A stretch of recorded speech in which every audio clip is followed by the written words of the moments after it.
Who's first?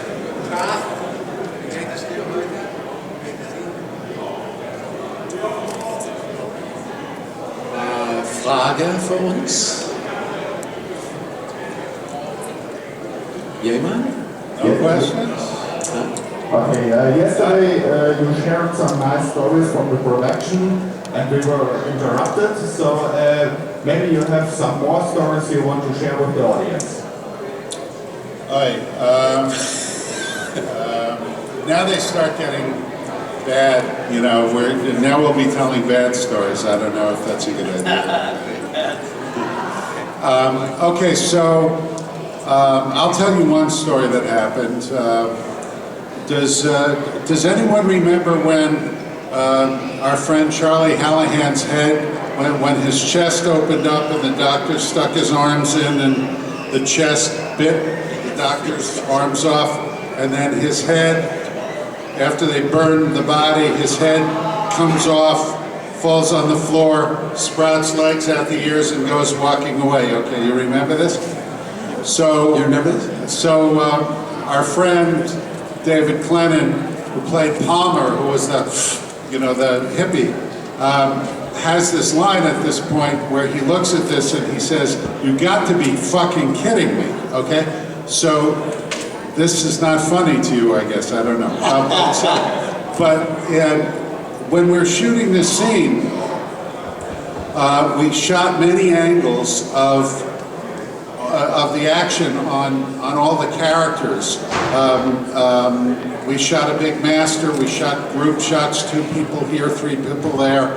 First looking at Charlie with his chest, and then looking at the floor, and then after one shot, John Carpenter, the director, said, "Okay, that's it, we're moving on," meaning we were going to leave this set and stop shooting this scene. And I turned to John and I said, "You didn't make a single of David saying the line." And he said, "No, I'm not going. I'm going to use the line over the shot of the head crawling out." I said, "No, you have to shoot this. We can't leave here until you shoot this." And John and I got into an argument while everybody was standing there, and finally said, okay, I'll shoot it. And they shot the single, and it's the biggest laugh in the movie, is David going, "You got to be fucking kidding me," you know, it was the biggest laugh in the movie. Not today, but in the movie it was. Okay, but so that's one story. I have a story. I have a really good story. I mean, it's a bad, good story. Bad for me, good for you. So, David Clennon, the guy that they were just talking about, he and I have a scene that we are about to shoot where he and I have a dialogue together, and John comes up to us and he goes, "I'm sorry you guys, I'm going to cut that scene." Now, I don't know if you have any idea what this is like, but to tell an actor that you're cutting his lines and cutting a whole scene, it was like a half a page. I forget what we were saying to each other, but we thought it was critically important. So we have microphones on, right? So Clennon and I go, "That son of a," and we proceed to say every imaginable bad thing.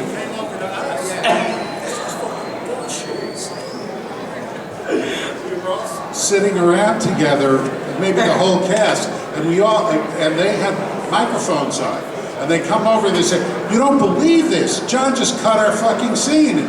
Go ahead. And then, you know, Clennon and I are both going, "He's such a blah, blah, blah, blah, blah," like, we really let loose, you know. And one of us was in the middle of a huge tirade because we were so upset that our scene was cut. We've been waiting and waiting and waiting all day, and he cut it at the last minute. And John sticks his head around the corner and he goes, "You guys, by the way, I heard every word you said."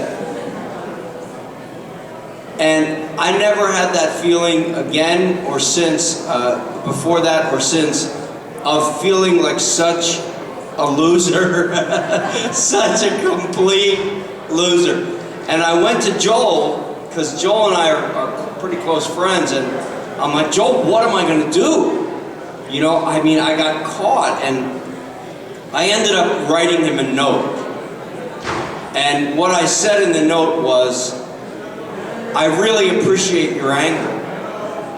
I don't know how I had this insight at 26, but it seems to me that a certain degree of mutiny on any set is healthy. And Joel looked at it and he said, you know, that's a really beautiful thing to say. So, I guess he eventually forgave me. He never hired me again, so that could be one reason.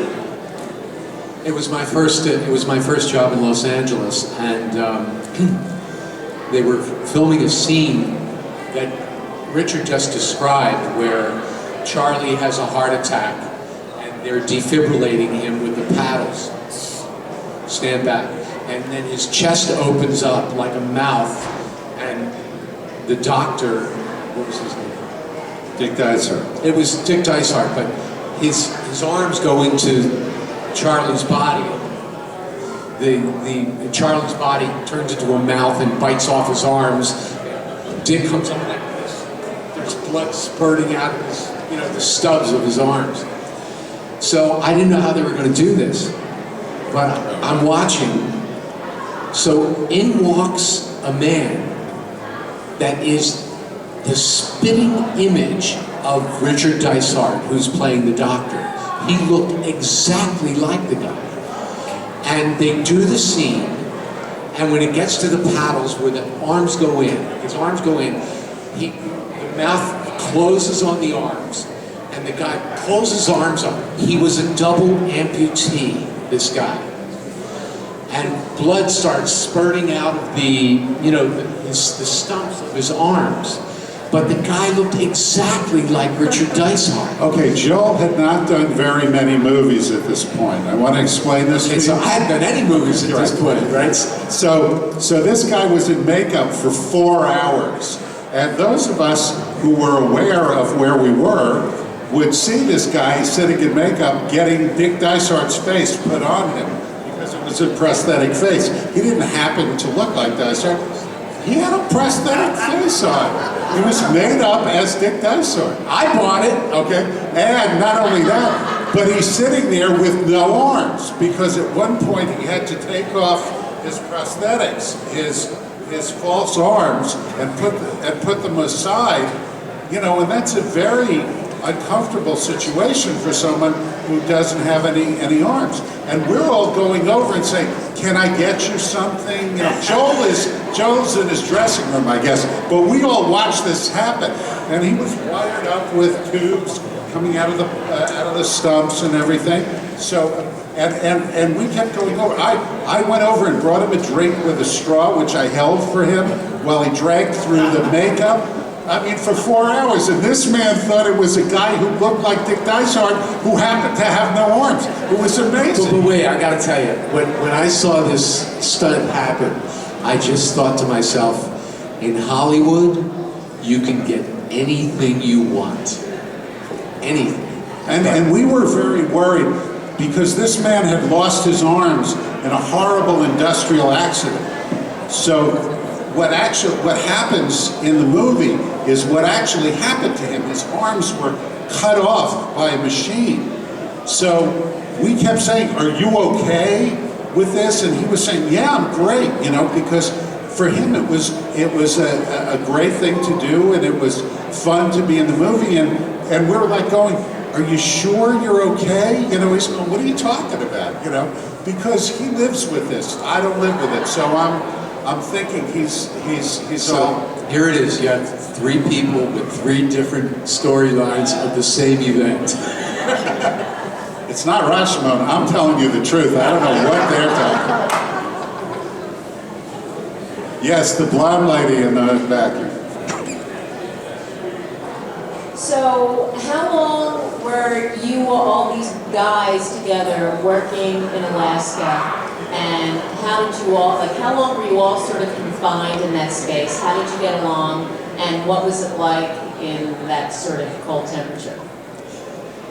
Well, for me, I'm a backpacker, and I've always been a camper, and it was a huge adventure for me.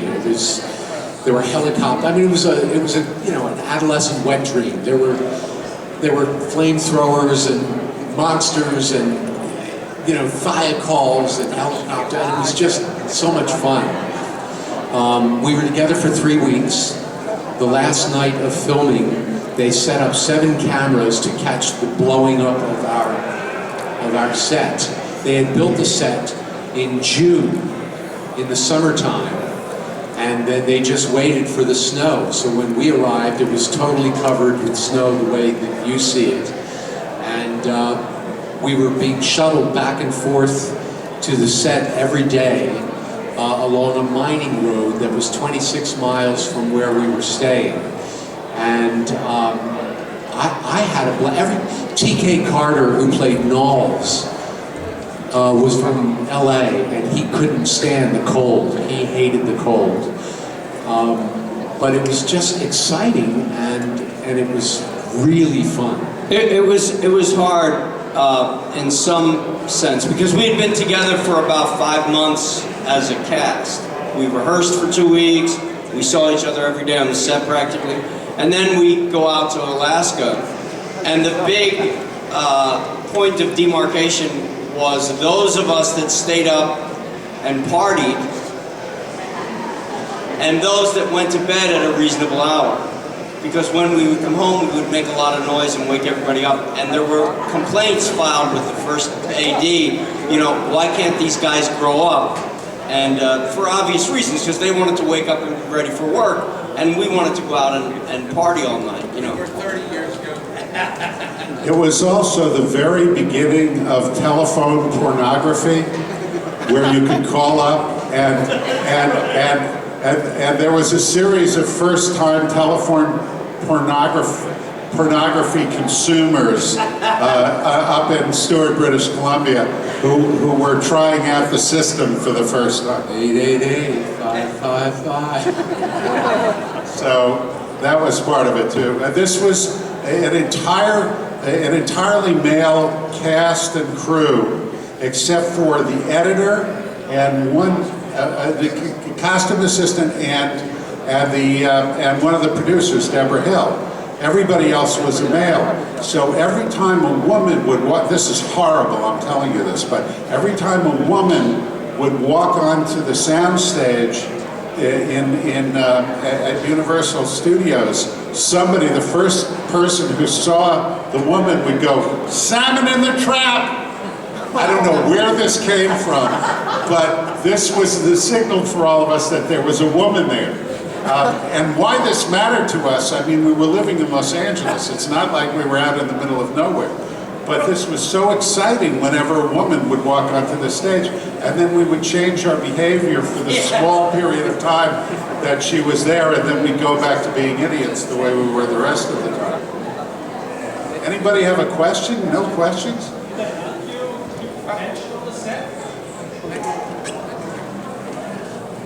Did the absence of women help you keep the tension on the set? I don't think it actually had an impact on that. What absolutely helped us keep the tension on the set is this work that Tom referred to when we had rehearsal ahead of time, because we developed real relationships between these characters, which in many of the movies that are represented here today, they never had a chance to do, because they were shooting very quickly on relatively low budgets. But we were very lucky. We had this period of time, and then also as we worked together during the course of shooting in Los Angeles, we shot on a big feature film schedule, where you're shooting maybe 2 or 3 pages a day. Most of the films that are represented here were probably shooting 5 or 6 pages a day. It's a very different feeling. So we had a lot of time to try something and then go back and explore something else and try it again. And that's where the tension came from. It came from acting work. And you know, the great thing was working with John during rehearsal. Like, for example, most people don't know this, but I named my character Windows long before Windows 96, or whatever the first Windows was.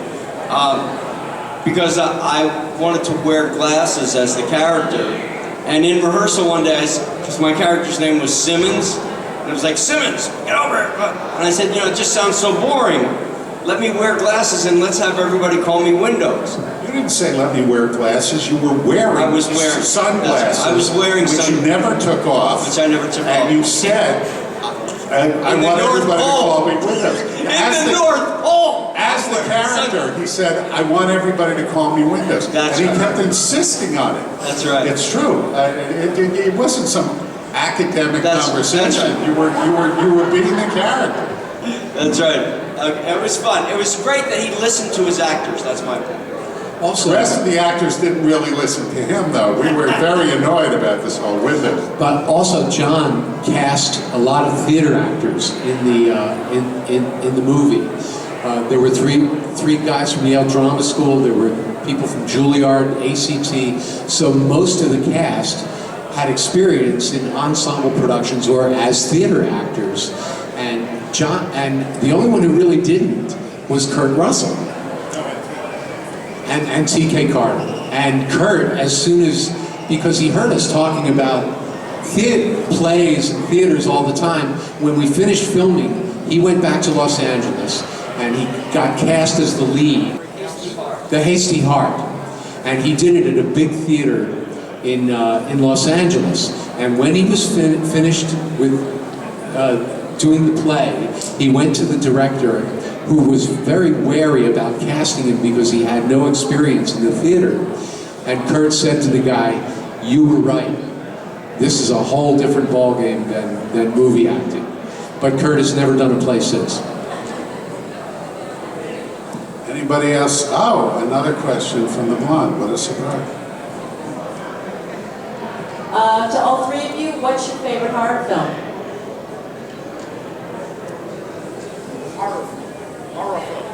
Horror film. Well, I'm not going to name a favorite. I'll tell you, the first one I remember seeing was Frankenstein. Not the original silent, but the one with Boris Karloff, which I was crazy about and watched many, many times. I watched the original Dracula many, many times, but also the original The Thing was one of my favorites because it was so different from any other film like it that had ever been made. How many people actually have seen the very first version of The Thing, which was the black and white movie? It's an amazing movie. It's not like this movie. This is a very good movie, but very different. This movie had a tremendous amount of humor, and it was really scary at the time, wasn't it? It was very scary, especially if you saw it around the time it was made, because there was a lot of fear in the United States, especially. The whole thing with the Soviet Union and nuclear war, this was all, tensions were very high. In school, when I was a boy, when this film was being made, every week we would have drills where we'd have to go under the desks and or go into the hallway and sit up against the hallway and crouch down to practice for when the atomic bomb came, like that was going to help anybody, you know. But this was the environment in which this film was made. So it was a very frightening idea that this would come, and the very end of that movie is the reporter talking over the radio, calling back to his, calling in a story, and what he tells very quickly what happened, and then at the very end of the movie he says, "Keep watching the skies, keep watching the skies." And that was, I know that doesn't sound very frightening, but it was terrifying, because that's exactly what we were living with at the time, which was death was going to come raining down from the skies. So, and the people who grew up in Europe, a little older than I was during the Second World War, they had the same mentality of always watching the skies for the bombers to come, you know, everywhere. So it meant a lot. That film meant a lot back then. So I would say that was probably my favorite. The two films that had me run home and crawl into bed and pull the covers over my head.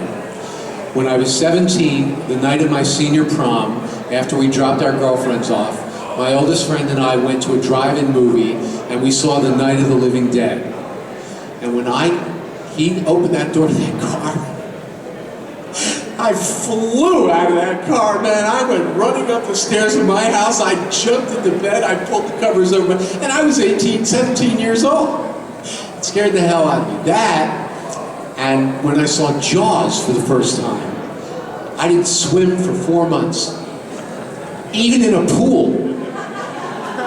You know, and I guess the other one that has me now is The Exorcist, because that was so close to, there was something about that movie and just the zeitgeist behind it, that was terrifying to me. The Thing, when I was a kid, was very powerful.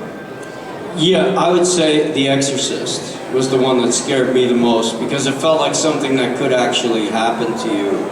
Possession was taught to us as kids in Catholic grade school. And in fact, they used to tell us it happened to me. They told me I was possessed by a devil. They would sprinkle holy water on me and tell the devil to get out of me because I was such a wild kid. Those wacky nuns. Those wacky nuns, boy, they were a lot of fun. Mr. Thomas Waits, Mr. Richard Lejeune, Mr. Joe Polis!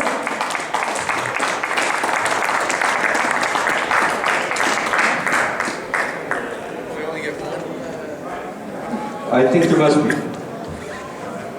I'm here. Is it working? Just press the button. What? One mic, I can give you another one, but the other one isn't so good. But this one isn't working, or is it? Yes, it is. It is working. I guess there are cutbacks. We only have one mic. We had 2 yesterday. Now I can give you a second one. Just wait a second. Good morning, everyone. Why aren't you in church? So here's the second one. So I get the one that doesn't work. No, it does work. So we're here to take your questions about the making of The Thing and any other questions you might have about our careers, our lives. So, A question. Christiane? Yes? Yeah, right. Yes. Tell us about the production of the film. It was a real set in the where you were shooting the movie. Where it was and how it. Oh, where it was? Yeah. Well, And then, what was your first reaction when you first saw the final cut of the film? yeah, I didn't hear the last part. What was your first thoughts when you first saw the picture when it was put together? Oh, when we first saw the screening of the film. Complete. Well, we shot the film in Universal City, California. All the interiors, all the inside shots. And also some of the burning of the camp where you saw outside was actually shot on the stage. And we only shot, almost everything that we shot was just people and dogs. We didn't have all of the effects when we shot the movie. Those were shot later on a different stage. Then we stopped shooting for a couple of months, maybe 2 months, and then while the snow fell up in Alaska, and then we went to Alaska and shot 3 more weeks in Alaska. So 3 months in Universal City, 3 weeks in Alaska, where it was, in Universal City it was in the summer and it was about 90 degrees Fahrenheit, and in Alaska it was anywhere between 20 and 50 below zero with the wind chill factor. So it was different. And what we saw when you guys want to start with what you saw what you felt when you first saw it? I took some friends who were not film people with me, and we went. I saw it in New York, and when I first saw it, I was a little puzzled. It wasn't what I had imagined, but you know, it was what it was, and I certainly enjoyed watching the work on the screen. And so it wasn't like, wow, this is the greatest thing I've ever seen, but it was like, okay, it's a good production of the movie that we shot, you know. But as time has gone on, I've become really aware of the work that was done and how groundbreaking it was, and the work done with the actors was terrific. So that's. Yeah, I didn't like it when I first saw it, to be honest with you. I thought that it was, I think, more a function of what was going on in my own mind, my own ambitions and my own career, projections and frustrations with myself. I experienced them. I was like saying to myself, why am I not in the movie more? Which is a function of being a very selfish and self-absorbed young man.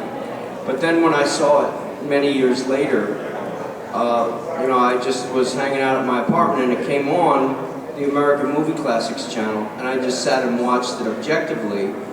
And without any expectation, I found myself very involved in it, and I thought it was extremely well directed. So I would say it was almost diametrically opposed, my first experience to my next experience. And then I saw it on the big screen and I thought it was just sensational. I thought John did a brilliant job directing it. Yeah. And for me, it's funny what Tom said is always true. When you ask an actor what they thought when they first saw the film, the first thought is, why did they cut that? Why did they cut that? We're always upset with the fact that something that we love that we did isn't in the movie anymore. This is always the case. Yeah, always the case. Or why are they, yeah, exactly. Why is he looking that way when I'm saying this? I mean, how can he not be facing me? Always. So this is always. So never ask this question of an actor. But the other thing is that for me, and I've talked about this up here before, we shot this whole movie, almost the entire film was finished on the stage, and we shot many scenes that were very intense, and we were trapped in this small space. And John made this, they made a rough assembly of all the footage, and it didn't have the special effects, and it had no exteriors, no outside shots. So you didn't see any of the snow or anything.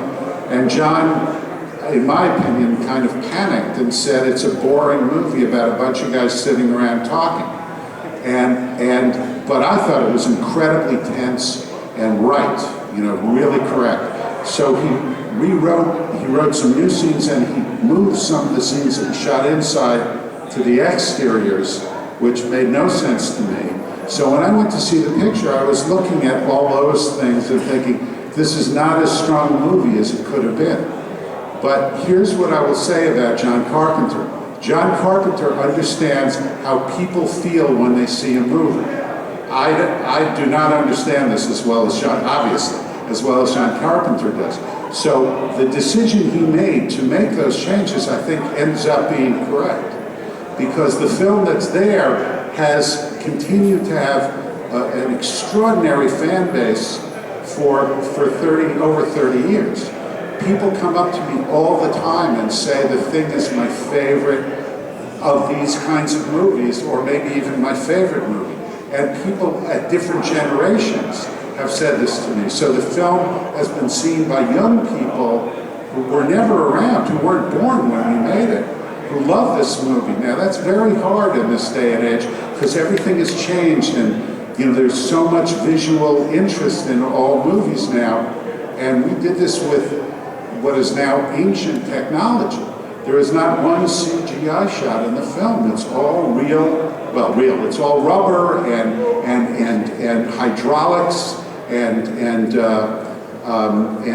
air pumps and stuff like that, and levers. That's what makes everything work in the movie. And when you think about that compared to what's in the new version of the prequel, which is all CGI, it doesn't have any of that presence. So it's very much like Tom, that my change of feeling about the film was extreme. So when we were asked to come and do interviews for the 25th anniversary special edition that has interviews with all of us in it, this is part of what I was thinking about, because I had a copy of the film and I looked at it again and I went, wow, this is a really good movie. And I didn't know this when we finished it, because we all brought so many expectations, and John changed it so much. He simplified it in many ways, emotionally. But it's a really, it has all that feeling underneath it, just not in as much detail. And we're looking for the detail because we did it, you know, and we're actors. But the audience is looking for the story, and it doesn't matter what we think. Yeah. It matters what you think. So you told a lot of stories about the thing. Maybe we can talk a little about you all three got very impressive profiles. You've done a lot of productions. What are you most proud of in your career? What you have done so far? I do a lot of theater. I'm a theater guy, and I have my own acting studio in New York City. So I guess what I'm most proud of is my children and my wife. That's what I'm most proud of. But I guess second to that would be a performance I gave in a movie called Injustice for All with Al Pacino. That's probably been my most technically and emotionally proficient performance. And then this past summer, I did a play called The Last Days of Mickey and Jean by Richard Dresser at a small theater outside of New York about Whitey Bulger, you know, the American gangster. And that was very, very profound experience for me as an actor. And I also direct a lot, and I directed my first film. It's a short film called Pandora's Box with Joe Mantegna and Francis Fisher. And if you follow my website and my Facebook, you'll be able to see that pretty soon. I'll get it online linked up. It's a really good film, and we're trying to raise the money to shoot it as a full-length feature.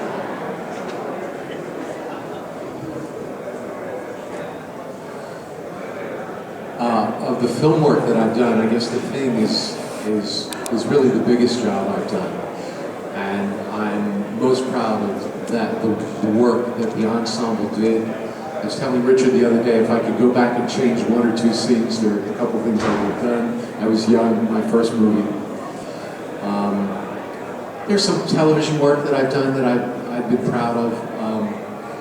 Part on Cheers that I did that was popular and was great fun to do. But like Tom, I'm theater trained. And the last 10 years, I've done several plays. One, Bach at Leipzig, which was a wonderful production in Los Angeles. At the Edinburgh Festival, I did a play about Ezra Pound, which I'm very, very proud of. And, you know, just, that's about it. I'm proud of myself that I try to do the best work I do in everything I do, and that's about it. I can answer completely honestly that the thing I'm most proud of is that since 1973, I have made a living doing nothing but acting. And there are that's almost 40 years, and there are very few people who can say this in any country. And this is true for all of us, by the way. I mean, maybe not so many years, but close. We are very special in that way. We are journeyman actors. I don't know if you know this word, journeyman. I mean, it's like craftsmen. We're for hire. We're not stars, but many people know us. I'm stopped on the street in many countries still. There was a time when I was stopped everywhere a lot. I've done a lot of film and a lot of television work for 30 years. And if you go, I have no website and I don't do Facebook because I'm not like that. I don't know why, I can't explain it to you. This is my first one of these, so I've never done a convention before. I'm just an actor. And I try and do a good job when I'm hired, and I have many films and television shows and movies on television to show this. If you're interested, go to IMDb and look me up. You will see a very long list. And many of them are well-known films with many well-known people. I've worked with Jack Nicholson and Meryl Streep. I've worked with Donald Sutherland. I've worked with Gene Hackman and Nick Nolte. I've worked with many, many people. And the thing I'm most proud of is that I have made a living as an actor. One other thing I will say, I was the president of my union, the Screen Actors Guild. I was the national president, and I was on the board, and I'm on the board now. Over the course of about 20 years, I've given service to my union. And I don't know how people, I think Germany is smarter about unions than the United States, but where we were very stupid about unions. We do not treat them with the respect they deserve.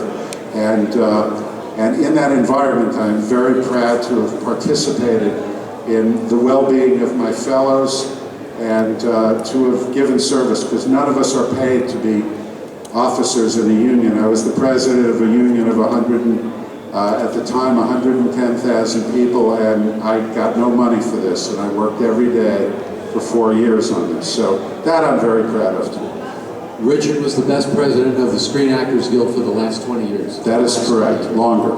It's true, absolutely true.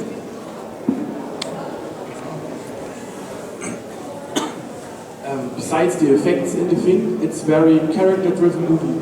And how is John Carpenter like on set? And how he gives directions, or did he do much rehearsal or stuff like that? For the thing? Yeah. Yeah. We rehearsed for 2 weeks, which is extremely unusual in a film like this. Well, for any film. But because it was an ensemble, all these people together in one place, I think this is one reason. Though many of these movies, interestingly, are about people trapped in a single place. You know, it's what makes a horror movie, is you're in a place you can't get out of and something's in there with you. I mean, basically, if you were going to write a horror movie, that's the movie. You know, it's, oh no, something's here, I don't know what it is, and it's going to kill me. You know, that's the movie. That's every movie. And so, but what made this different, I think, was, first of all, it was a big budget movie compared to most of these. So we had some luxuries that many of these films didn't have. Rehearsal was one. So we rehearsed, we had time to shoot more than most. And we had a company of actors, which was extremely unusual for a film like this. Everybody there was a seasoned professional. Everybody there had a long resume, and almost everybody there in the theater, which made us a very interesting group of people to be with. Even though some of us did not. Wilfred Brimley had a little theater, not too much. Kurt Russell had no theater. T.K. Carter had no theater. But then there were others of us who had a lot of theaters. The budget for the film at the time was $14 million, which was a fortune in 1980-81. But it pales when you think of the money they spend on what they spend it on now. It's like nothing. It's a low-budget film almost. And how was John like? Was he like? What was John Carpenter like? I think all of us have, well, I do certainly, I won't speak for anybody else. I have mixed feelings about John. As I said, I think he understands what people like, or understood then, I don't know so much now, but he understood what people responded to, and he's a regular guy. John's not an intellectual, he's very creative and has real vision, or certainly did then. But as a director with us, we were a weird group of people. He'd never worked with people like us before. At the audition, I said to John, he had seen me in a student film at USC when he was in the graduate program of filmmaking, and I had just done this. I was a gymnast. I was just getting into the theater, so I did this small film, and he saw me. So he told me that, and I was like, wow, you remember me in this little student film? And he said, yeah. I said, so have you directed theater? And he looked at me and said, no. And I said to him, well, how the fuck are you supposed to direct me if you haven't directed theater? And the producer, Lawrence Terman, just turned white and looked at me like, what are you, crazy kid? What's the matter with you? And John looked at me for a second and he started to laugh. And I am convinced that he hired me because of that exchange. I love John. You know, I really connect with him, and I found him to be, he's a very lighthearted guy. You know, he would make fun of me because I'm this serious actor, and he'd be like, "What are you guys doing over there, discussing your motivation?" You know, and he's a man with a great sense of humor. He knows how to laugh, but he takes his job very seriously, and he's a great leader. And as I alluded to yesterday, he was waiting for us at Stewart, British Columbia, waiting for the bus to arrive at 5 in the morning. This is before cell phones, in the freezing, bitter cold, standing there waiting for his men, us, and he shook each one of our hands as we got off the bus in very, you know, 5 o'clock in the morning, tough, cold conditions, but he waited to make sure we arrived safely. That's a leader that cares about his men. I'll tell you a quick story, and it has to do with us and the kinds of actors we are and were and John. So we're sitting around, and as we often would when there was a big setup, when the camera and lights and everything were working on something and we were waiting to go in and do a scene. And pretty much all of us were sitting around in chairs, and we were talking about a scene that was coming up and how we felt about each other and what was going to really be going on, and you know, and kind of trying to refine this stuff. And I'm sitting there, and Wilfred Brimley is sitting next to me, and I look over at him, and he's sitting there, he's doing this.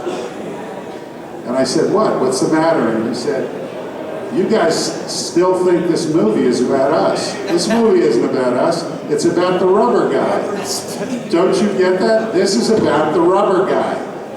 Aren't you watching these people? They don't really care. All they're talking about is where the rubber guy is going to end up when they do this later. This movie's about the rubber guy." And frankly, that is why when I first saw the movie, I said, Wilfred was right. This movie is about the rubber guy.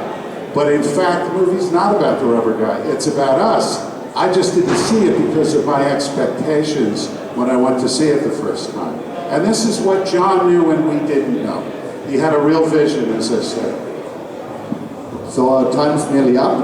Any final comments? Anything you want to share with the German audience? Deutschland ist so schön. Wirklich. I was here 40 years ago, and I have to tell you, it is such an impressive country. I'm just thrilled to be here, and I will come back. It is a gorgeous, gorgeous place. Thank you so much for being so welcoming to us and allowing us to see your beautiful, beautiful country.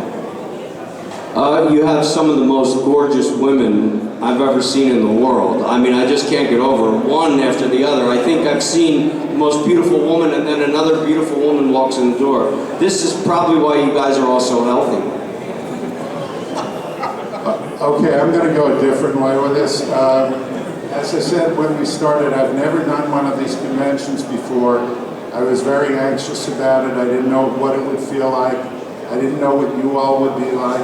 And it's been a very, very pleasant experience. Everybody's been so nice, so respectful, so friendly, and I, for one, really, really appreciate this. And I want to thank you all for coming, for listening to us, and also for enjoying yourselves here. I think this is a really, I know how committed many of the people who've come through here are to what they love about these films and about this kind of film. And I was very moved by that, and I appreciate it. Thank you. Thank you all very much. Thank you very much, ladies and gentlemen. The cast of John Carpenter's presenting Mr. Richard Masur, Mr. Polis, and Mr. Thomas Wales.